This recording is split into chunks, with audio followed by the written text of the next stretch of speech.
आज मैं आपके साथ 5 इंपॉर्टेंट क्वेश्चन डिस्कस करने वाला हूँ जो पिछले साल सीजीएल टायर फर्स्ट में आए हुए हैं। तो इस फर्स्ट क्वेश्चन में क्या दिया गया है, इफ अ 5 डिजिट नंबर, ये 5 डिजिट नंबर है, लास्ट के 2 डिजिट जो है हमें पता नहीं है इस नंबर के, लेकिन ये नंबर किससे डिविजिबल है, इन तीनों से डिविजिबल है ये। यानी कि 5 डिजिट का नंबर किसके टेबल में आता है, इन तीनों के टेबल में आता है ये नंबर। तो इन सबसे छोटा नंबर जो इन 3, 7 और 11 के टेबल में आता है वो होता है 231। यानी कि ये जो नंबर 5 डिजिट का नंबर है किसकी टेबल में आता है, ये टेबल में आता है 231 के टेबल में आता है ये नंबर। अब हम अज्यूम कर लेते हैं कि एक्स और वाई की मैक्सिमम वैल्यू क्या हो सकती है, 99 हो सकती है। तो हम डिवाइड कर लेते हैं अब 231 और इसके अंदर लिखते हैं यहाँ पर 247 247 और यहाँ पर हम मैक्सिमम ले लेते हैं 99। अब डिवाइड कर लेते हैं यहाँ पर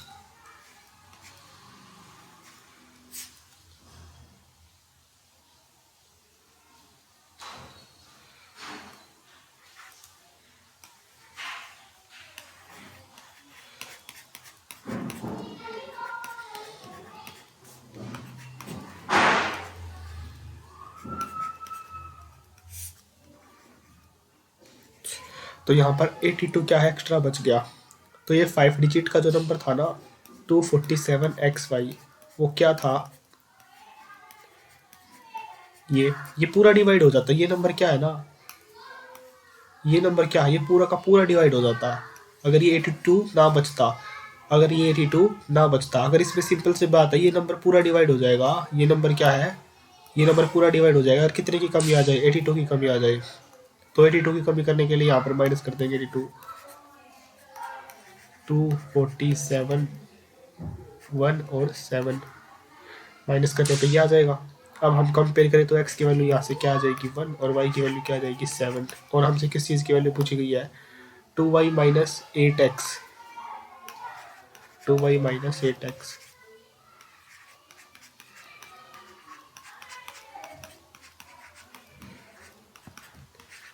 ये 6 हमारा आंसर है।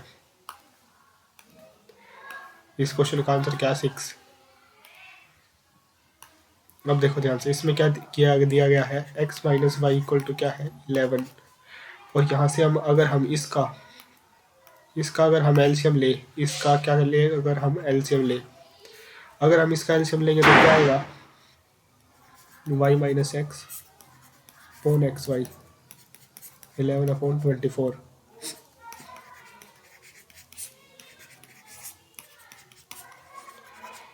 तो यहाँ पर एक्स वाई की वैल्यू क्या है, माइनस का 11, एक्स माइनस वाई की वैल्यू क्या है 11।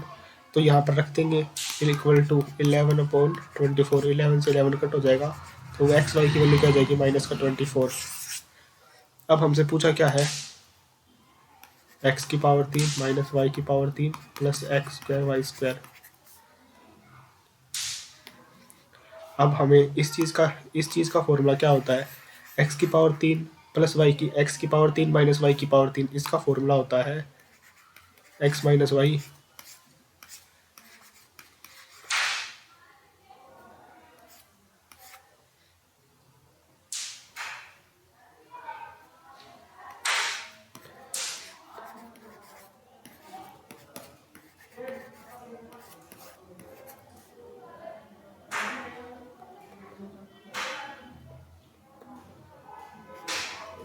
ये, इसका फॉर्मूला क्या होता है, ये होता है। तो यहाँ पर x माइनस वाई की वैल्यू कितनी दे रखी है 11, x माइनस वाई की वैल्यू कितनी है 11, यहाँ पर भी 11 की पावर 2, यहाँ पर एक्स वाई की वैल्यू कितनी निकल के आई है, एक्स वाई की वैल्यू निकल के आई है माइनस का 24, सॉरी माइनस का क्या आएगा यहाँ पर 24,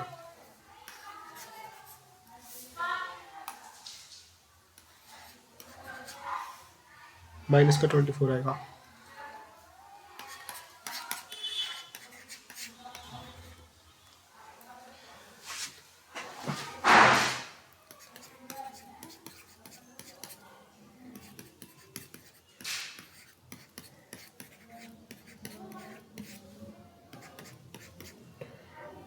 28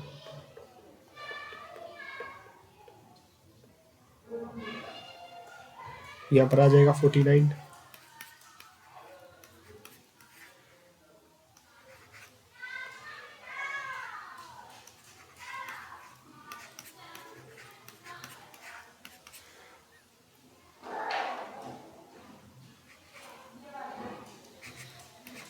इसका आंसर हो जाएगा ये। इस क्वेश्चन का आंसर होगा बी।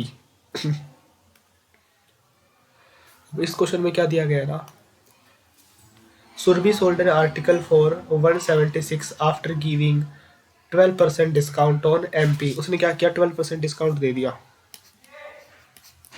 12% डिस्काउंट का मतलब होता है 3/25। ये जो अमाउंट आया है ना, ये 12% डिस्काउंट देने के बाद आया है। यानी कि 12% डिस्काउंट देने के बाद हम ऐसे देख लेते हैं इस क्वेश्चन को, 12% डिस्काउंट देने के बाद कि देखो, इस क्वेश्चन को ऐसे भी कर सकते हैं, जो भी हमारा एमपी हुआ होगा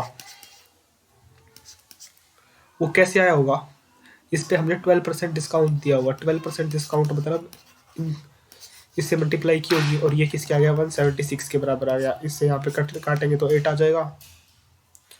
तो एमपी की वैल्यू किसके बराबर आएगी, 25 मल्टीप्लाई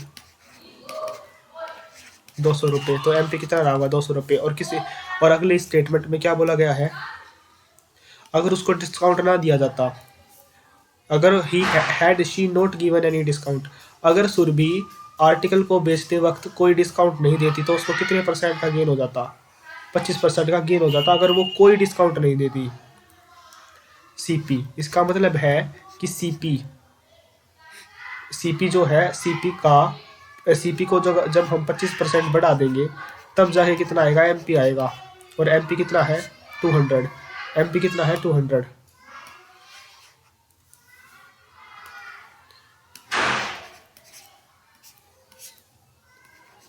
तो सीपी की वैल्यू कितनी आ जाएगी, 160।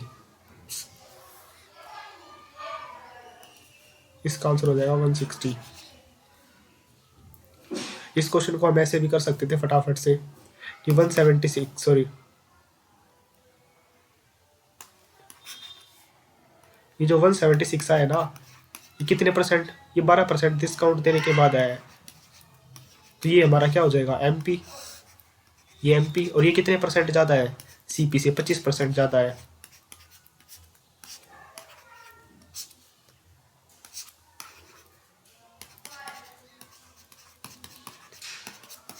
तो 160 हमारा आंसर है। इस तरीके से भी कर सकते हैं शॉर्ट में। इस क्वेश्चन में क्या दिया है, what is the compound interest, हमें कंपाउंड इंटरेस्ट बताना है ऑन ए सम, किसी सम पर बताना है, कितने साल के लिए। देखो ध्यान से, कंपाउंड यहाँ पे क्या है, कंपाउंडेड 5 मंथली। कंपाउंडेड कितने मंथ के लिए है, 5 मंथ के लिए कंपाउंड इंटरेस्ट है। तो इस क्वेश्चन को सोल्व करने के लिए हम क्या करेंगे,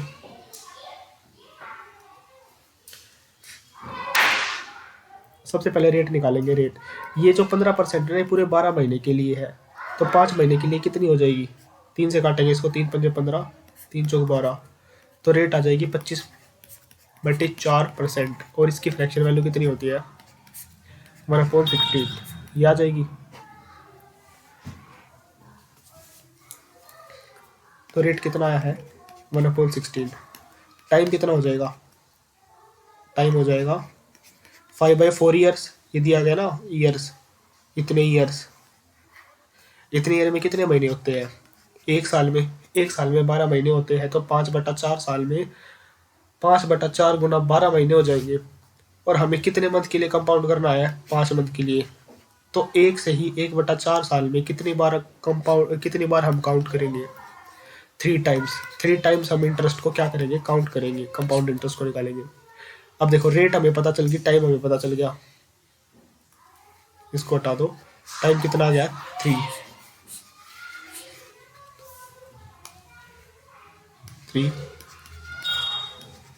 टाइम्स। तो देखो, प्रिंसिपल और अमाउंट, एक साल का रेशियो कितना है, ये है। तो 3 साल में कितना हो जाएगा, इसका क्यूब हो जाएगा। इसका क्यूब होता है 16 का क्यूब कितना होता है, और 18 का क्यूब कितना होता है? 49 13। अब हम यहाँ का डिफरेंस दे सकते हैं, हमारा आंसर डायरेक्टली निकल के आ जाएगा।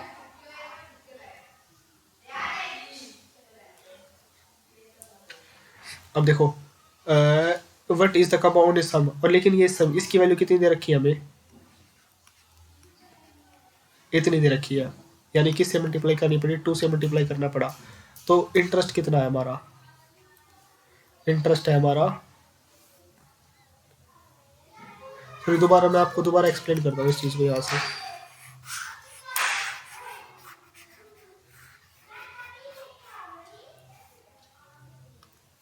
यानी कि एक साल में, यानी कि जब फर्स्ट बार हम काउंट करेंगे ना, तो हमारा इंटरेस्ट कितना हमारा जो अमाउंट है कितना हो जाएगा? 16 से कितना हो जाएगा? 17 हो जाएगा। 3 टाइम्स बात करने के काउंट करने के बाद कितना हो जाएगा? इतना हो जाएगा, क्योंकि क्यूब करेंगे ना हम, 3 बार काउंट करना है, 3 बार क्यों करेंगे? टाइम इतना है, टाइम इतना है, इसलिए 3 बार काउंट करेंगे हम। तो देखो यहाँ से सी आई कितना निकल जाएगा? सी आई निकालेंगे माइनस करके, माइनस करेंगे कितना आएगा?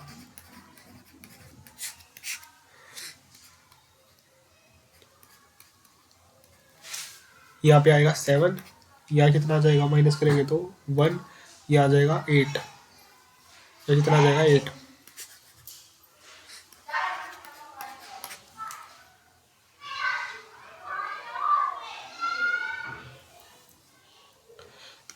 ये क्या है? इसकी वैल्यू कितनी दे रखी है? इतने यूनिट की वैल्यू किसके बराबर है?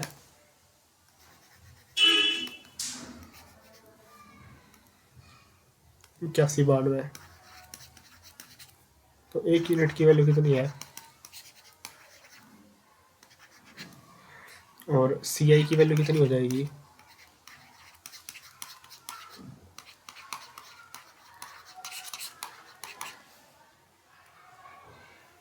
तो ये इसका आंसर हमारा कितना हो जाएगा? 3rd हो जाएगा। इस क्वेश्चन में क्या दिया गया है? The average of 28 number is 28 number का एवरेज कितना है? 28 नंबर का एवरेज भाई कितना है? 77। और यहाँ पे क्या दिया गया है? एवरेज ऑफ फर्स्ट 14 नंबर, और 14 नंबर का एवरेज कितना है? इतना। और last and the average of last 15 number, last 15 number का एवरेज कितना है? 84। अब देखो इन्होंने क्या दिया है? पहले 14 नंबर का दे दिया और लास्ट के 15 नंबर का दे दिया, ये तो टोटल 29 नंबर हो गए।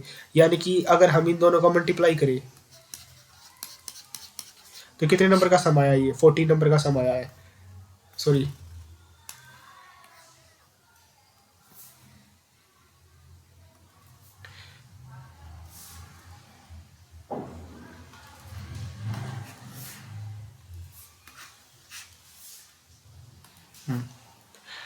तो 14 नंबर का एवरेज कितना है? 74। तो ये हमारा 14 नंबर का क्या आ गया? सम। ये कितने नंबर का सम आ गया? 14 नंबर का सम।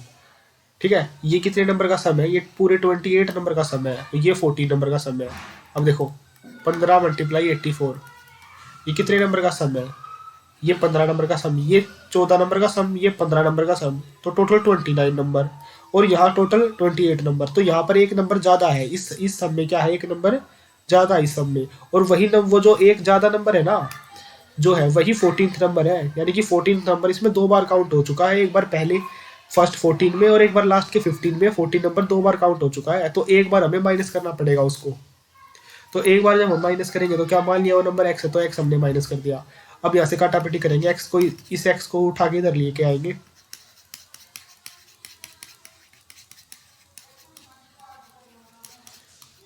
अब यहाँ से क्या करेंगे? हम 14 कॉमन ले लेंगे, यहाँ पे 74 बचेगा। यहाँ पर 14 कॉमन लेंगे तो यहाँ पे क्या बचेगा? ये बचेगा। और यहाँ पर लेंगे तो 154। ये नंबर कितना आ जाएगा? तो x कितना निकल के आ जाएगा? वो 14 नंबर कितना निकल के आ गया? तो 14th नंबर कितना निकल के आ गया? 140। अब इन्होंने क्या बोला है कि अगर हम एवरेज में से क्या करते हैं? 14th number is excluded, then what is the average of remaining number. यानी कि 28 नंबर का एवरेज कितना? 77। लेकिन अगर हम 28 नंबर का एवरेज 77 है, और 28 नंबर के एवरेज में से अगर 14th नंबर ही हटा दे तो एवरेज कितना बनेगा? तो देखो 28 नंबर का एवरेज कितना, 14। 28 नंबर का एवरेज कितना है? 28 नंबर का एवरेज कितना है भाई?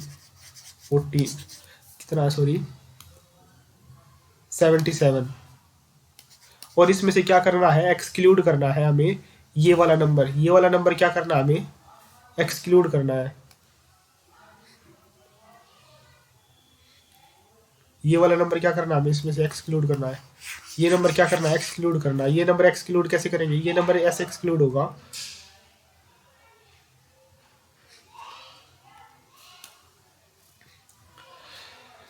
देखो इस नंबर को दो पार्ट में ब्रेक करो।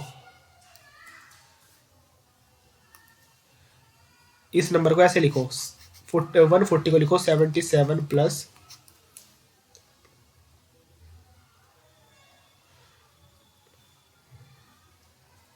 63। ये नंबर अगर 77, अगर ये नंबर 77 होता ना, देखो ये नंबर जब जाएगा निकल के तो ये कितना लेके जाएगा? 140 लेके जाएगा। इसमें से निकालेंगे हम तो, है ना, 140 लेके जाएगा। लेकिन अगर ये नंबर सिर्फ 77 ही होता तो एवरेज पर कोई फर्क नहीं पड़ता। 77 होता तो एवरेज पर कोई फर्क नहीं पड़ता। तो रिमेनिंग एवरेज कितना होगा? फर्क किसकी वजह से आएगा? रिमेनिंग एवरेज फर्क किसकी वजह से आएगा कि ये जो एक्स्ट्रा नंबर है ना, ये फर्क ये लेके आएगा। ये इसमें जो एक्स्ट्रा, इस नंबर में 140 में एक्स्ट्रा 63 जो है ना, यही लेके आएगा डिफरेंस। यही लेके आएगा डिफरेंस। तो 77 में से क्या माइनस करेंगे? 63। और ये कितने, अब कितने नंबर का एवरेज रह जाएगा? 27 माइनस 27। 3 से काटेंगे तो कितना आ जाएगा? सॉरी 9 से काटेंगे तो 9 7 तो 63।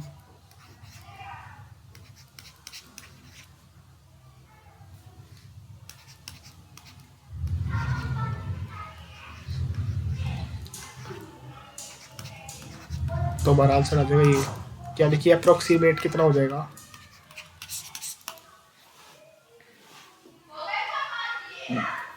Thank you. आई होप आपको ये क्वेश्चन समझ में आए होंगे।